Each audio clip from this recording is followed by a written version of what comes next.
Hi, welcome to the Aftermath Tales. Ready for a new story? Very well, let's begin.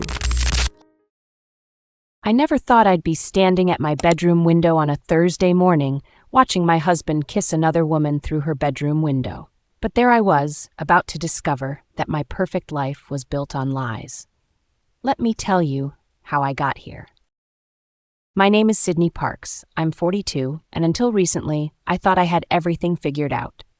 I work as an office manager downtown. Nothing glamorous, but it pays the bills and helps keep our household afloat. My husband Caleb is 46, an architect who runs his own small firm from our home office. And when I say small, I mean it's just him. He's the CEO, manager, and clerk all rolled into one. He's always been the creative one, while I'm the practical one. It worked for us for 15 years, especially since my steady income helped cover the mortgage and bills while his architectural work provided the extras. We live in Willowbrook Estates, one of those planned communities where every house looks practically identical. You know the type. Same basic floor plan, same beige siding, same small front yards. The developers called it charming uniformity. Most of us just called it boring, but in a comfortable way. The houses are close together with small side yards, close enough that you can see into your neighbor's windows if the curtains are open, which most people kept during the day for natural light. The HOA thought the proximity would create a sense of community. I used to think that was nice. Now I know better. Our daughter Emmy was 8 years old at that time, bright, funny, and until recently, absolutely worshipped her father. She's got Caleb's creative streak and my stubborn determination. Before all this happened, I used to joke that she was going to be either an artist or a CEO. Maybe both. We'd been living our quiet, predictable life when everything changed. It was a Saturday morning in early March, about 10 months ago, when I first saw the moving truck next door. I was in my kitchen making pancakes, Emmy's weekend tradition, when I noticed all the activity. Caleb was in his office, probably sketching some new building design, completely oblivious to the world outside. "Honey," I called out, "looks like we're finally getting new neighbors." Okay, came his distracted reply. Typical Caleb when he was in work mode. By afternoon, I'd seen enough glimpses to know it was a young family. A blonde woman directing the movers with practiced efficiency, a tall man in an expensive-looking polo shirt, and a little girl about Emmy's age hanging around the edges looking lost. That's when my people-pleasing instincts kicked in. "Emmy, want to help Mommy welcome our new neighbors?" She looked up from her art supplies scattered across the dining room table. "Can we make them cookies?" I was thinking of bringing over that casserole I made yesterday, but cookies sound even better. We spent the next hour making chocolate chip cookies from scratch. The real deal, not the break-and-bake kind. Emmy insisted on adding extra chocolate chips to make them extra welcoming. At around 4 p.m., when the moving truck had finally left, we walked over with a plate of warm cookies and my best suburban mom's smile. The woman who answered the door was even prettier up close, probably early 30s, with that effortless blonde hair that probably cost more than my monthly grocery budget. She was wearing designer jeans and a crisp white t-shirt that somehow managed to look both casual and expensive. "Oh my goodness, how thoughtful," she exclaimed, her face lighting up with what seemed like genuine delight, though something in her smile felt practiced, like she'd perfected the art of making good first impressions. "I'm Nina Smith, and you must be our neighbors." "Sydney Parks," I said, extending the plate, "and this is my daughter Emmy. We live right next door." "Mom, can I show her my room?" Emmy whispered loudly, already eyeing the little girl peeking out from behind Nina's legs. "This is Lauren," Nina said, gently pushing her daughter forward. "She's 8, just like Emmy, though she'll be 9 in a few months.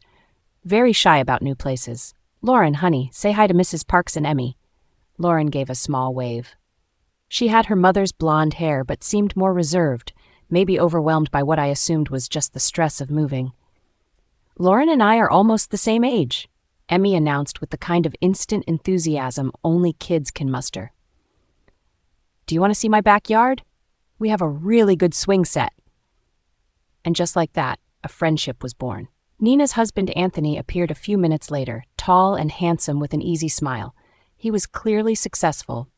Everything about him screamed money, from his perfectly styled hair to his expensive watch. But he seemed genuinely nice, thanking us profusely for the cookies and apologizing for the moving day chaos. "I travel for work," he explained, "managing distribution centers for my family's food company. I'm gone the first 2 weeks of every month, visiting different locations across the region." "That must be hard," I said, "being away from home so much." Nina's smile flickered for just a second, and something passed across her face. Calculation, maybe opportunity. "We're used to it by now. Anthony's very dedicated to his work." I didn't think much of it then. Now I realized that flicker was Nina already calculating new possibilities. "Well, if you ever need anything while Anthony's away, don't hesitate to ask," I said. "We neighbors have to stick together." Nina's eyes lit up with what I now recognize as predatory interest. "That's so kind of you, Sydney. I have a feeling we're going to be great friends." As we walked back to our house, Emmy was practically bouncing with excitement. "Lauren seems really nice, Mom. Can she come over tomorrow? Can I show her my art supplies?" "Let's give them a day to settle in first, baby." But I was already mentally planning play dates and thinking about how nice it would be to have mom friends in the neighborhood. Most of our neighbors were either elderly couples or young professionals without kids. Nina seemed like she might actually become a real friend, not just someone to wave at across the yard.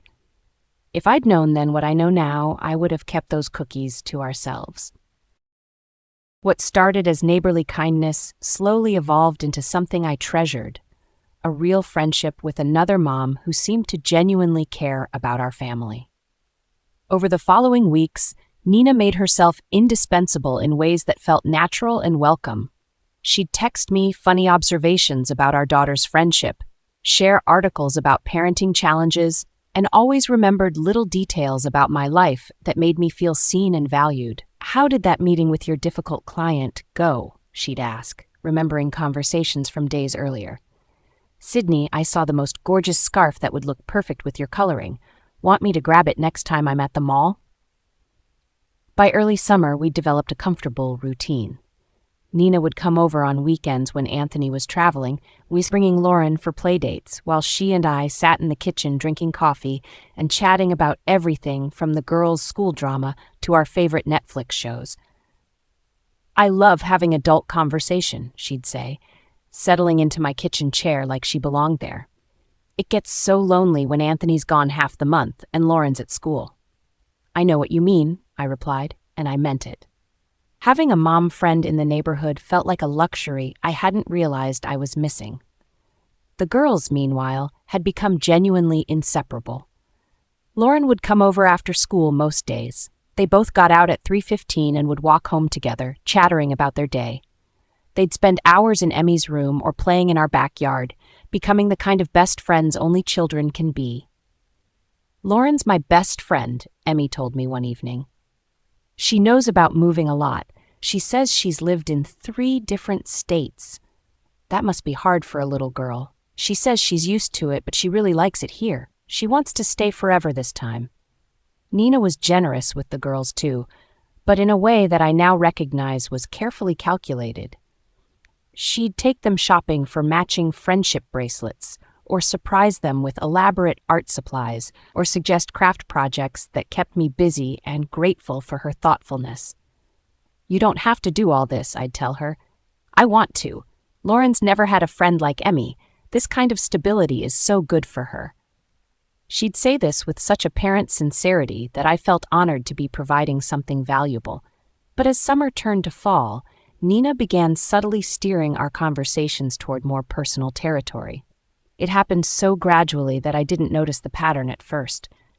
"Caleb seems so talented," she'd say, admiring a sketch he'd left on the counter. "And he works from home? That must be nice, having him around during the day." "He's very dedicated. Sometimes I worry he works too hard. His business is just him, so if he's not working, nothing gets done."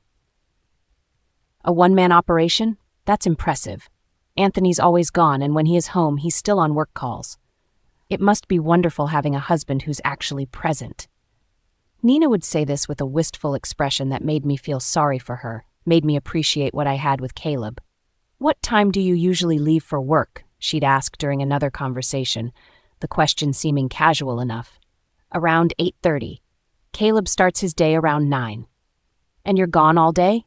Usually until 5:30 or 6. Long commute downtown. Caleb must get so much work done with the house quiet all day. I didn't think much about her interest in our daily routines. Neighbors naturally learned each other's schedules. It was part of building community connections. But then, around the 6-month mark, something shifted. Nina's weekend visits became less frequent, and when she did come over, she seemed distracted, almost impatient with our conversations. "I can't stay long," she'd say, checking her phone constantly. "I have so much to catch up on." Our easy conversations became stilted, forced. She'd answer my questions with short responses and rarely asked about my life anymore. When I suggested activities, shopping trips, girls' nights, even just coffee dates, she always had excuses. "I'm so swamped with house projects. Lauren's been clingy lately, needs me home more. I'm coming down with something, better keep my distance." At first, I thought maybe I'd done something to offend her. Had I been too pushy, too nosy? I replayed our conversations, looking for clues, but couldn't pinpoint any moment where things had gone wrong. Then, around the same time Nina grew distant with me, she began creating reasons to need Caleb's help. The timing felt deliberate now, though I didn't want to admit it to myself. It started with small requests, but I noticed they only came when I was home to witness them, and never when Anthony was around. She'd text me with urgent messages. "Sydney, I'm so embarrassed to ask this, but there's something wrong with my garbage disposal and it's making this horrible grinding noise. Could Caleb take a quick look when he has a moment?" "Of course, I'm sure he won't mind," I'd text back, then ask Caleb to help. The requests became regular. Weekend afternoons when Anthony was golfing, weekday evenings after I got back from work, times when our whole family was around to witness her asking for help through me. My kitchen faucet might be leaking, or there's a wasp nest I can't reach, or my internet router keeps cutting out. She always texted me first, never approached Caleb directly when I was home. It made her seem respectful of our marriage, thoughtful about boundaries. Now I realize it was all strategic, appearing innocent while setting up opportunities to be alone with my husband. Each time, Caleb would grab his tools and head next door, and I began noticing things that should have alarmed me sooner. He'd jump up eagerly whenever Nina's text came in, already reaching for his tools before I'd finished reading her message aloud. He'd check the clock, like he was calculating how much time he had for whatever repair she needed. "I should go see what Nina needs," he'd say, and there was something in his voice, anticipation, maybe excitement, that didn't match the mundane nature of fixing a garbage disposal. Each time, he'd be gone longer than the repair should have required. Each time, he'd come back mentioning that Nina had made him coffee or wanted to discuss some neighborhood concern, his cheeks slightly flushed and his mood noticeably improved. "She's really struggling with Anthony gone so much," he'd explain when I commented on how long he'd been over there. "I think she just needs someone reliable to talk to." That seemed reasonable enough. But I was starting to notice that Nina's problems only occurred when Anthony wasn't home, never during weekends when Anthony was around, only when he was traveling or at work during long weekday hours. And there was something else that I'd been trying not to think about. Around this same time, Caleb had started going out more on weekends. "Going golfing with Dave," he'd say on Saturday mornings, or "meeting Tom for beers tonight," on weekend evenings, kissing me goodbye with what seemed like genuine affection. At first, I was actually happy he was maintaining friendships. Caleb had always been something of a homebody, preferring to spend weekends working on projects or family time. This newfound social life seemed healthy. But then I realized he was going out almost every weekend now, something he'd rarely done in our 15 years of marriage. And when he'd returned from these outings, he seemed different, relaxed in a way that felt unusual, almost like he was glowing with some inner satisfaction. "How was golf?" I'd ask. "Great, really needed that," he'd say, but he rarely had specific details about his games or his friends' lives. The pattern was subtle but persistent. As Nina pulled away from me, she was somehow pulling Caleb closer through these emergencies and his mysterious weekend social life. My husband was becoming a stranger to me, and I didn't understand why. The breaking point came on a Tuesday afternoon in late October. I was at work, deep in quarterly budget reports, when my phone rang. Emmy's name lit up the screen. "Hi, baby," I answered. "Everything okay?" "Mom, my phone charger stopped working, and I need to charge my phone for after school. Can I use the charger in your bedroom?" "Of course, sweetheart, it's on Daddy's nightstand." "Thanks, Mom, I'll be quick. See you when I get home. Love you. Love you too." I went back to my spreadsheets, not thinking anything of it. Emmy was responsible for a 9-year-old. She'd had a birthday the month before, and she knew where everything was in the house. Emmy didn't call me back, which wasn't unusual. She was probably just busy with homework or playing. I came back home from work that evening. Something was immediately different. The house felt heavy with an unusual tension. Emmy was in her room with the door closed, and Caleb was in his office looking frustrated and somehow deflated. "How was everyone's day?" I asked with my usual cheerfulness, trying to shake off the strange atmosphere. "Fine," Emmy called out from her room, but her voice sounded different, flat, distant, nothing like her usual animated after-school chatter. "Emmy's been in a weird mood since she got home," Caleb said, emerging from his office with a confused expression. "Won't talk to me, barely said hello when I picked her up from school." That evening at dinner, the change was unmistakable. Emmy, who usually filled our mealtimes with stories about teachers and friends and playground drama, sat quietly picking at her food with mechanical precision. "How was school today, sweetheart?" Caleb asked, trying to engage her with the enthusiasm he usually reserved for her daily reports. "Fine," she said without looking up from her plate. "What did you do in art class? Didn't you have that watercolor project?" "Stuff." The monosyllabic answers were so unlike her that Caleb and I exchanged worried glances across the table. When Caleb reached over to give her his usual goodnight hug, their nightly ritual since she was tiny, Emmy visibly flinched and stepped away from him like his touch burned. "I need to go brush my teeth," she said quickly, escaping upstairs without explanation. Caleb's expression crumbled. What did I do wrong? She won't even let me hug her anymore. Later that evening, we both went to her room, determined to understand what had caused this sudden change in our normally affectionate daughter. "Sweetheart, did something happen at school today?" I asked gently, sitting on the edge of her bed while Caleb settled into her desk chair. "No," she said, staring at her book without really reading. "Did someone hurt your feelings? Maybe one of your friends said something?" Caleb tried, his voice soft with concern. "No." "Emmy, you know you can tell us anything, right?" Caleb leaned forward, trying to catch her eye. "We love you no matter what happened." She just continued staring at her book, turning pages without reading them, as if we weren't even in the room. This heartbreaking pattern continued for an entire week. Every day, I'd come home expecting things to be back to normal, only to find the same cold distance from my daughter toward her father. Emmy would come home from school and go straight to her room. During dinners, she'd respond to our questions with single words and ask permission to leave the table as soon as possible.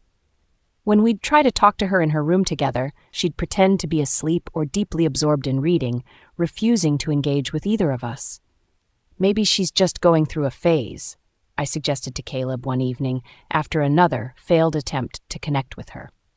"You know how kids can get moody sometimes." But even as I said it, I knew this was different. This wasn't typical childhood moodiness. This was deliberate, targeted rejection. "She used to run to me when I got home," Caleb said, his voice heavy with hurt. "Now she acts like I'm invisible, or worse, like I'm someone she's afraid of." What troubled me most was that I started noticing Emmy was only cold toward Caleb. With me alone, she was actually more clingy than usual, wanting extra hugs, asking if I needed help with chores, staying close to my side during our evening routines. It was as if she was choosing sides in a conflict I didn't understand. "She's completely shut me out," Caleb said one evening, his voice breaking after another rejected attempt at connection. "I don't understand what happened. We used to be so close." I watched my husband's genuine confusion and pain, and my heart broke for him too.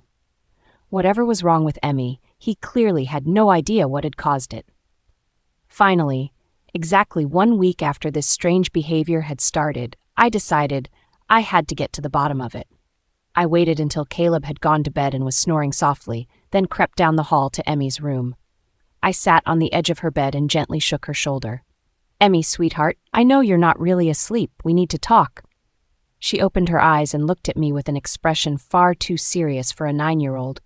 "I know something's wrong.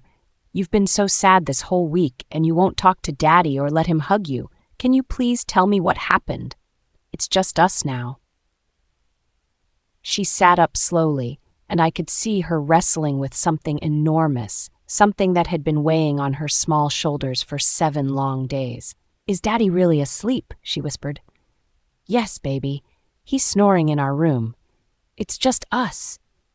That's when the dam broke.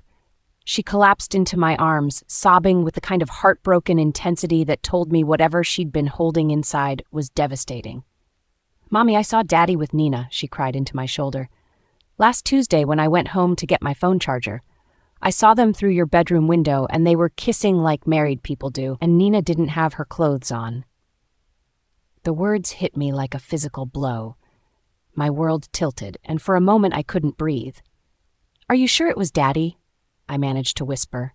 She nodded against my shoulder, her small body shaking with sobs. "He told me before I went upstairs that he was going to help Nina move her couch. But when I looked out your window, they weren't moving anything, Mommy. They were on her bed together, and they were. She couldn't finish the sentence, but she didn't need to. The image was clear enough. "Why didn't you tell me sooner, baby?" I asked, though part of me understood. What child wants to deliver news that will destroy their family? "I was scared," she whispered. And I felt so confused. "I lost my respect for Daddy, Mommy. I know he chose to hurt you, and I don't want to hug him anymore because it feels wrong, like I'm betraying you." The maturity in her words broke my heart. My 9-year-old daughter had been grappling with adult concepts of betrayal and loyalty, carrying this terrible secret while trying to protect me in the only way she knew how. "Oh, sweetheart." I held her tighter, feeling my own tears starting. "Mommy, I would understand if you wanted to leave Daddy. I want to be with you. I choose you over him." The fierce loyalty in her voice was both heartbreaking and empowering. My daughter had seen the truth and made her choice with the clear-eyed certainty that only children possess. I held her until her crying subsided, then tucked her back into bed with extra kisses and promises that none of this was her fault. Then I went to our bathroom, turned on the shower, and let myself fall apart under the hot water. Standing there with steam rising around me, I questioned everything I thought I knew about my life. Could there be some innocent explanation? Could Emmy have misunderstood what she saw? But even as I grasped for alternative possibilities, I knew the truth. Emmy's behavior this past week suddenly made perfect sense. She'd been protecting herself and choosing sides in a war she didn't fully understand, but instinctively knew she was part of. I needed proof. I needed to see the truth for myself tonight, before I lost my nerve or started doubting my daughter's word. I'd never violated Caleb's privacy in 15 years of marriage. I'd trusted him completely, never felt the need to check his phone or question his activities. But now I crept back into our bedroom where he was sleeping peacefully, his face relaxed and innocent in the dim light, and carefully lifted his phone from the nightstand. Back in the bathroom, with the shower still running to mask any sounds, I faced his lock screen. After 15 years together, I knew it would be either Emmy's birthday or our anniversary. It was Emmy's birthday, a detail that now felt like another betrayal. I scrolled through his contacts and text messages, my heart pounding. Most were normal: clients, contractors, his brother. But there was one contact that made my blood freeze: Norman Wilson. I'd never heard Caleb mention anyone named Norman, but when I opened the message thread, I knew immediately this wasn't any Norman. It was Nina. 3 months of intimate conversations laid out before me like a roadmap of betrayal. Daily check-ins, romantic messages, weekend plans disguised as innocent activities. The casual intimacy in their texts made me nauseous. They talked like lovers who'd been together for years, not neighbors having a secret affair. "Nina, can't wait for tomorrow morning. Anthony leaves at 8:30. You can come over at 9. Caleb, I should be more careful about this. What if Sydney gets suspicious?" Nina. Why? We're not hurting anyone. I'm stuck in this house all week while Anthony works. You're my only escape from the boredom. Caleb. What about the weekends? I'm running out of excuses for going out. Nina. I told Anthony my sister needs me to help with her kids every Saturday. He bought it completely. Just keep saying you're fishing with Dave or golfing with Tom. Caleb, I've never been happier. Nina, me too. This is exactly what I needed. Someone who understands me. The messages revealed their joint bank account, opened 3 months ago when the affair began. Weekend hotels and expensive restaurants, all funded with money from our family account that Caleb had secretly transferred. I screenshot everything with trembling fingers and forwarded it all to my personal email, then carefully replaced his phone exactly where I'd found it. I went back in the bathroom. I let the shower wash away my tears while the reality sank in completely. My marriage was over. There would be no counseling, no working through this, no second chances. Caleb had chosen his entertainment over our family, and now I had to protect Emmy and myself. The next morning arrived with a strange sense of unreality. I went through the motions of our normal routine, making coffee, packing Emmy's lunch, while internally planning the end of our life together. Despite my attempts to cover the damage with makeup, my eyes were still swollen and red from crying. Caleb noticed immediately. "Honey, what's wrong?" he asked, genuine concern in his voice as he looked at my face. "You look like you've been crying." I forced a laugh, trying to sound normal. "I watched the saddest movie last night after you went to bed. You know how I get with those tear-jerkers." I shook my head at myself with mock embarrassment. I'm such a mess when it comes to romantic dramas. "You sure that's all it is?" He seemed worried, almost guilty. "I'm fine, just need more sleep." I kissed him goodbye, the words tasting like poison. "Have a good day." At work, my boss took one look at my face and immediately knew something was seriously wrong. "Sydney, what's happened?" she asked gently, closing her office door behind us for privacy. "I'm going through some family difficulties," I said quietly, not trusting myself to say more without breaking down. "You need time off. Take your vacation days. 2 weeks, starting right now. Whatever's happening, work can wait."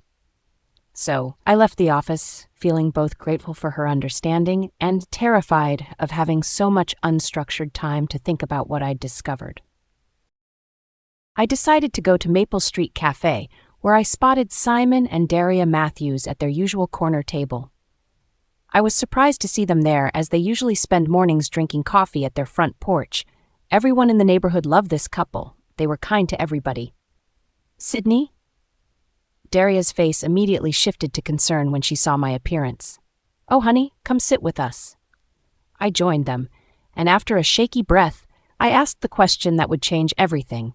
"Have you noticed any unusual activity around my house during the day? When I'm at work?" They exchanged a knowing look. "Oh, sweetheart," Daria said softly, "we were wondering when you'd ask." "We didn't want to interfere in your private business," Simon added carefully, "but yes, we've noticed some patterns that concerned us." My heart started racing. "What kind of patterns? Every morning after you leave for work?" "Yeah," Simon said gently. "About 15 minutes later, Caleb leaves your house and goes next door to Nina's." "We see him go over there pretty much every weekday morning," Daria added. "Right after you and Anthony have both left for work and Emmy's already at school." We also noticed that when Anthony leaves for work, Nina often waits at her door, and when Caleb arrives, they go inside together very quickly, Simon observed. I felt simultaneously vindicated and devastated. "How long has this been going on?" "Probably about 3 months ago," Daria said gently. "We never suspected anything at first, but when we saw him going to Nina's house every time you left home, we kept hoping we were wrong, that it was just a friendly visit, but the timing was too regular," Simon finished. "Too deliberate." "How long does he stay?" I asked. "We're not sure exactly," Simon admitted, "but I have a security camera system that covers our driveway and has a pretty good view of the front of your houses. You could come by tomorrow to review the footage if you wanted to see the full picture."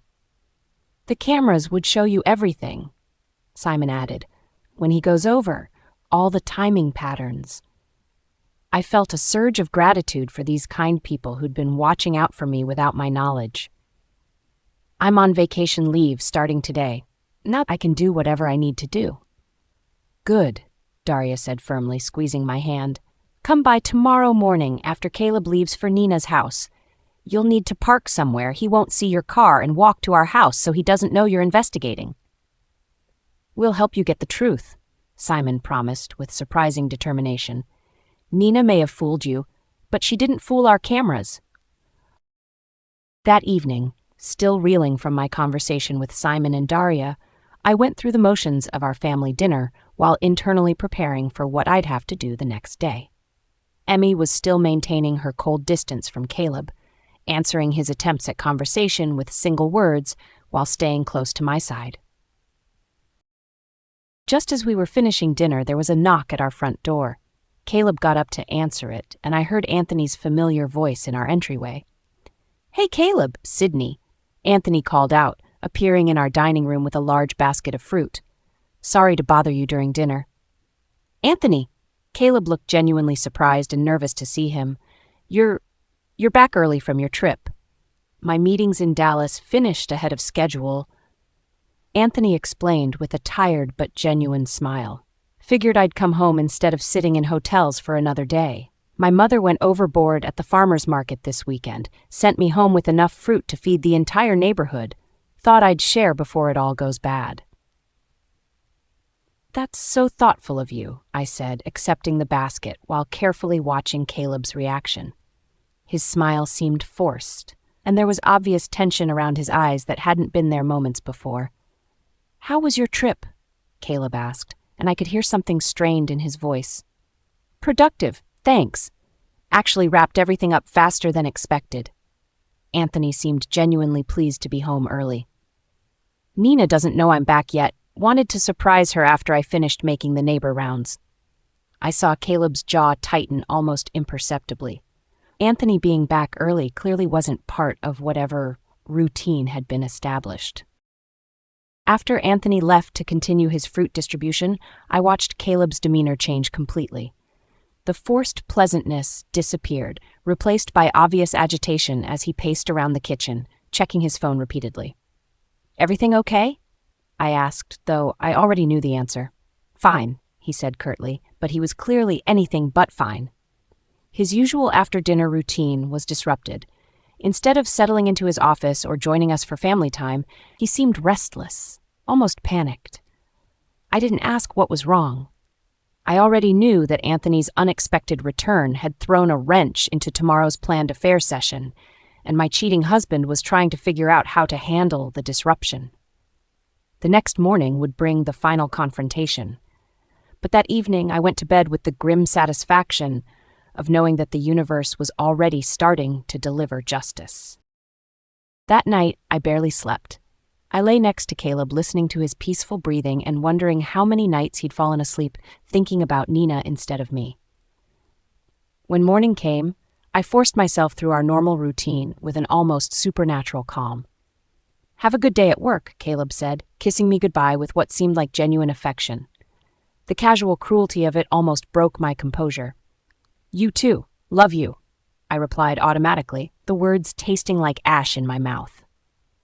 I drove away at my usual time, but instead of heading downtown, I parked around the corner on Maple Street, where my car wouldn't be visible from our street, but I still had a clear view of both our house and Nina's.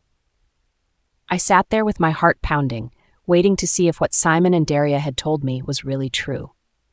At 8:50 a.m., Anthony's car pulled out of his driveway, heading to work with his usual punctuality.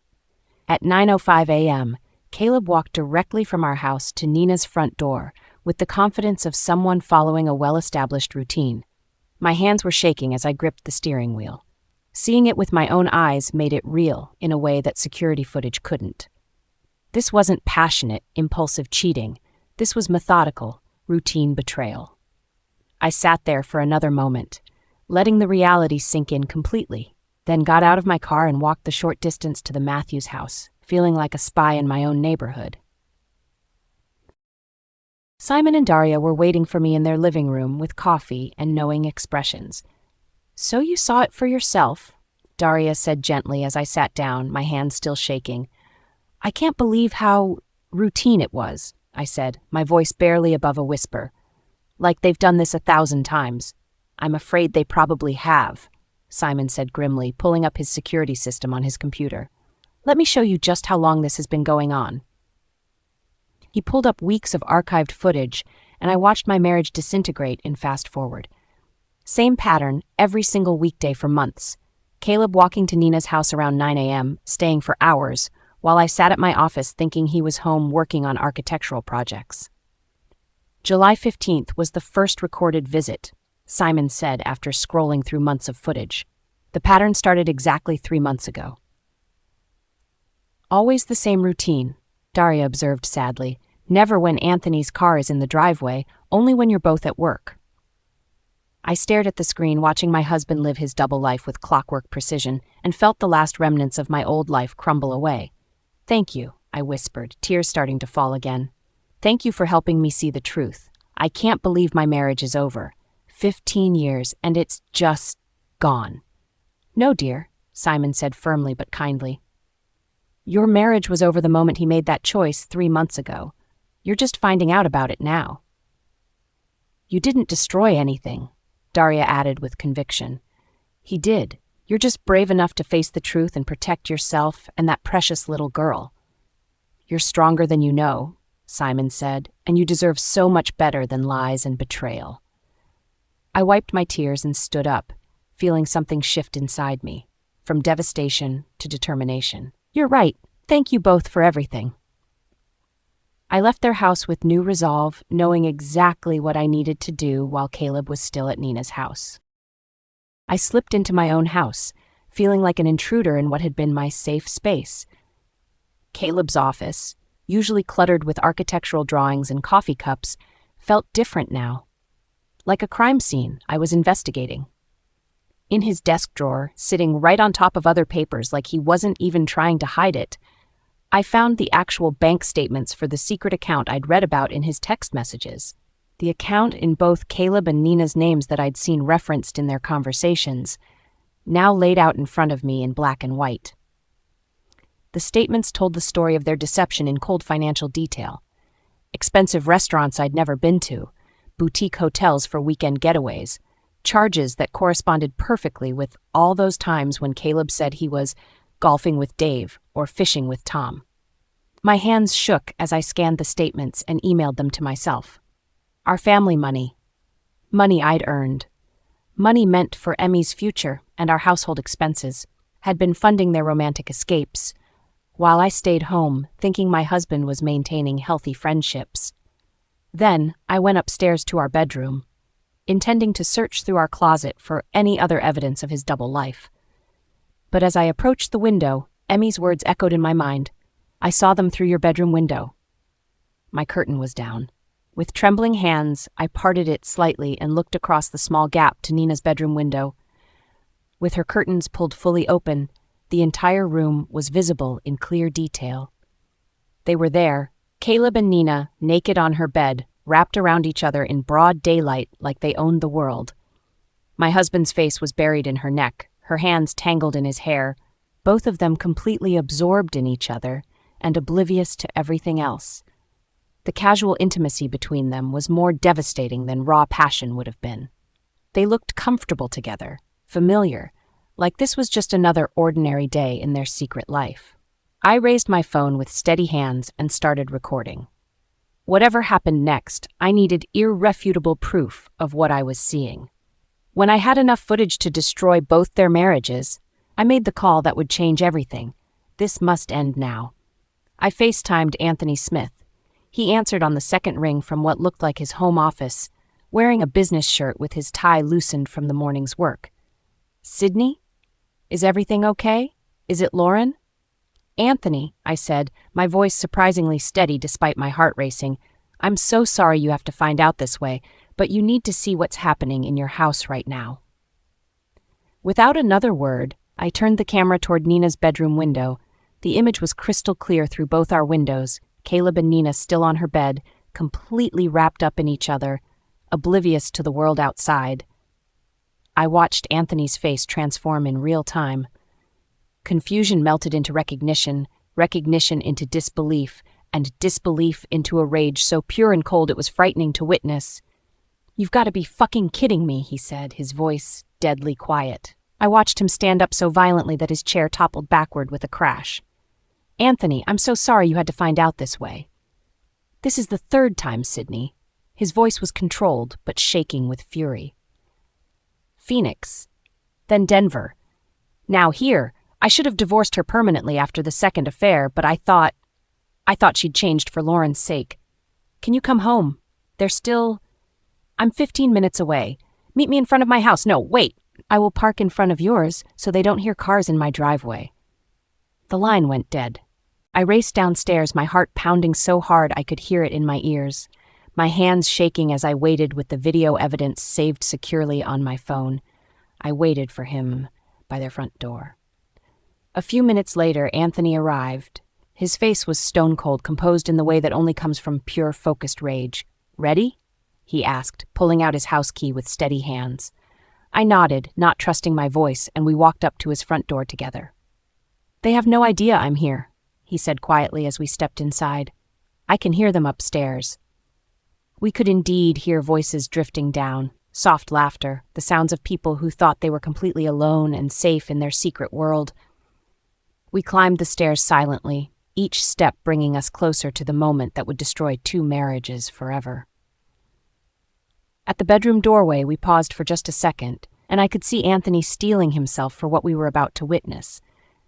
They were still there on the bed. They were still on the bed, wrapped in each other's arms, both of them completely absorbed in each other. The afternoon sunlight streaming through her windows illuminated the scene with cruel clarity. "Nina!" Anthony's voice exploded through the quiet house like a thunderclap. The effect was instant and devastating. They flew apart like they'd been struck by lightning. Nina's scream pierced the air. Caleb scrambled desperately for his clothes, his face transforming from blissful contentment to absolute terror in the span of a heartbeat. "Anthony!" Nina's voice was high and panicked. "You're supposed to be at work!" "Third time, Nina! Third fucking time!" Anthony's roar was so loud that neighbors 3 houses away probably heard every word. "Remember what happened in Phoenix? Huh? Remember Denver? Remember the post-nuptial agreement you signed?" Nina went completely white, her face draining of color as the implications hit her. "Anthony, please, I can explain." "Explain what?" His voice dripped with contempt. "That you're fucking our neighbor? That you've destroyed another innocent family? That you've turned Lauren into collateral damage again?" Caleb finally found his voice, though it came out as barely a whisper. "Sydney, I can explain." I looked at my husband, really looked at him. This man I'd loved for 15 years. This man who'd held my hand during labor, who'd taught our daughter to ride a bike, who'd promised to love and honor me until death do us part. This man who'd been living a double life while our 9-year-old daughter watched and lost all respect for him. "You told our daughter that you loved her," I said quietly, my voice cutting through Anthony's shouting like a blade. "Then you chose to do something that would destroy her sense of security forever." Without waiting for his response, I turned and walked out of the bedroom, down the stairs, and out the front door into the bright afternoon sunlight. Caleb came running after me, half-dressed and desperate, stumbling as he tried to put his shirt on while chasing me. "Sydney, wait, please, let me explain. It's not what you think." I turned around in Nina's front yard, aware that neighbors were starting to emerge from their houses, drawn by the shouting and commotion. "Explain what, Caleb?" I said, surprised by how calm my voice sounded. "That our daughter saw you kissing another woman through our bedroom window? That she's been carrying that terrible secret for a week? That she's been protecting herself by rejecting you because she knew something was wrong?" The color drained from his face completely as the full scope of the damage hit him. "Emmy saw? Everything, Caleb. She saw everything. And she's been watching you lie to my face every single day since then, knowing what you really were." Behind us, Anthony's voice continued to boom from Nina's house, and I could hear Nina's desperate pleading and crying getting shriller. "You signed the post-nuptial agreement, Nina? After Denver, you signed it knowing what would happen. You lose everything. The house, the money, custody of Lauren. This is the 3rd neighborhood you've destroyed." Anthony's voice carried across the entire street. "The 3rd family you've broken apart for your own entertainment. Well, congratulations, Nina. You just played yourself right out of your daughter's life. From across the street, I could see Simon and Daria on their front porch, watching the drama unfold with expressions of righteous satisfaction. They'd helped me uncover the truth, and now justice was being served in full view of the entire neighborhood. The aftermath unfolded with surprising speed, as if the universe itself was eager to correct the injustice that had been festering in our quiet neighborhood. Within 48 hours, Anthony had filed for divorce and was systematically enforcing every clause of Nina's postnuptial agreement with the efficiency of someone who'd been preparing for this moment for years.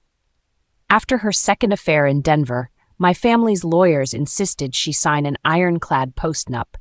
Anthony explained when we met at a coffee shop to discuss how to handle the girl's friendship. She fought it at first, but my family threatened to cut off all financial support if she didn't agree to the terms. "She's done this twice before?" I asked, though part of me had already suspected as much from the way Anthony had reacted. Phoenix first, when Lauren was just 4, then Denver when she was 6. Each time, Nina would systematically befriend the wife, gain their trust and access to their family, then seduce the husband. His voice was heavy with self-recrimination. It's like a compulsion with her. She gets bored with her comfortable life and destroys other families for entertainment. "Why didn't you leave after the second time?" I asked. I thought I could protect Lauren from more upheaval. I convinced myself that Nina would change for her daughter's sake, that the post-nup would be enough deterrent. He ran his hands through his hair. "Instead, I enabled her to destroy your innocent family by moving us here and giving her access to new victims." Nina was out of the house within a week, out of Lauren's life permanently, and facing a future with absolutely nothing. Anthony's lawyers had been thorough. She left town with only a suitcase and whatever cash she'd managed to hide away. My own divorce proceedings moved with equal swiftness. When I confronted Caleb with the mountain of evidence, the photos, the video, the financial records, the months of security footage, he didn't even attempt to deny anything. "I'll sign whatever you want," he said, his spirit completely shattered. "I'll take whatever custody arrangement you think is fair. This is all my fault, and I know I don't deserve forgiveness." Fair? I looked at this man who'd systematically destroyed our family while looking me in the eye every morning. What's fair is that Emmy gets to choose her relationship with you. And she's already made her choice, crystal clear. We put the house on the market immediately. Without my steady income to help with the mortgage and bills, and with his business suffering from months of neglect while he pursued his affair, Caleb couldn't afford to keep it anyway. But Anthony wasn't finished making amends for the destruction Nina had caused. 3 days after the confrontation, he came to our house with Lauren clinging to his side.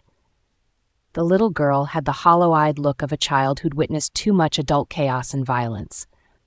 "I need to take responsibility for what Nina did to your family," he said, his voice heavy with guilt as we sat at my kitchen table.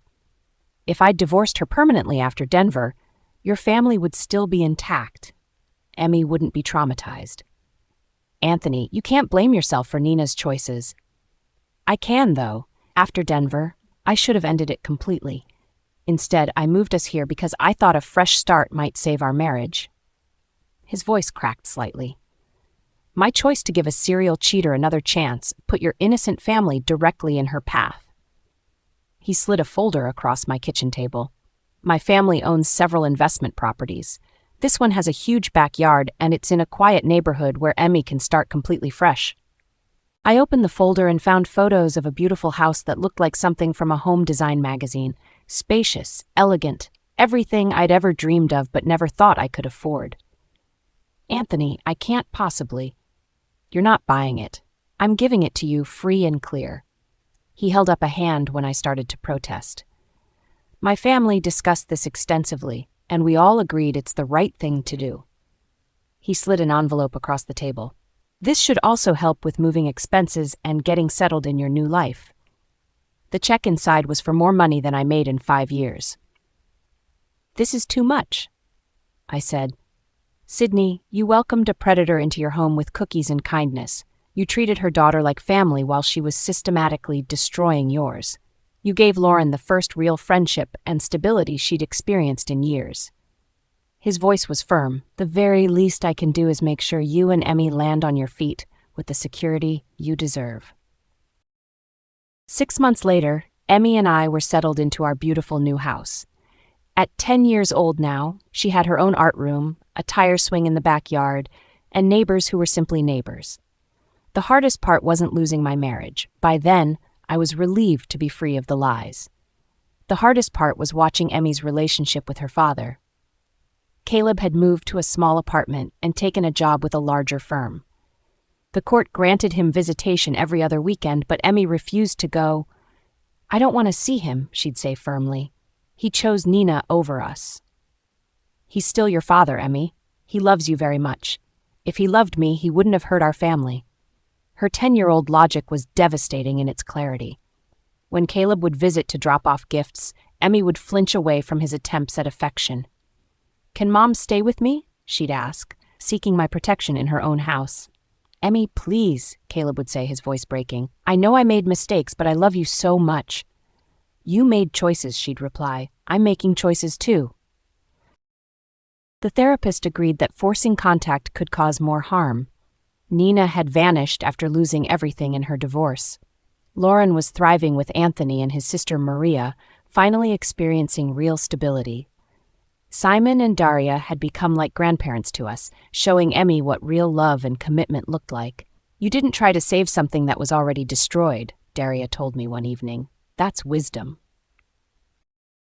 Sometimes the best outcome isn't saving what's broken, it's building something better from what remains. Emmy and I are going to be just fine. Better than fine. We're going to be happy, honest, and free. If you enjoyed this video, hit that like button and drop a comment below. Don't forget to follow for more content just like this. Thanks for watching. Catch you next time.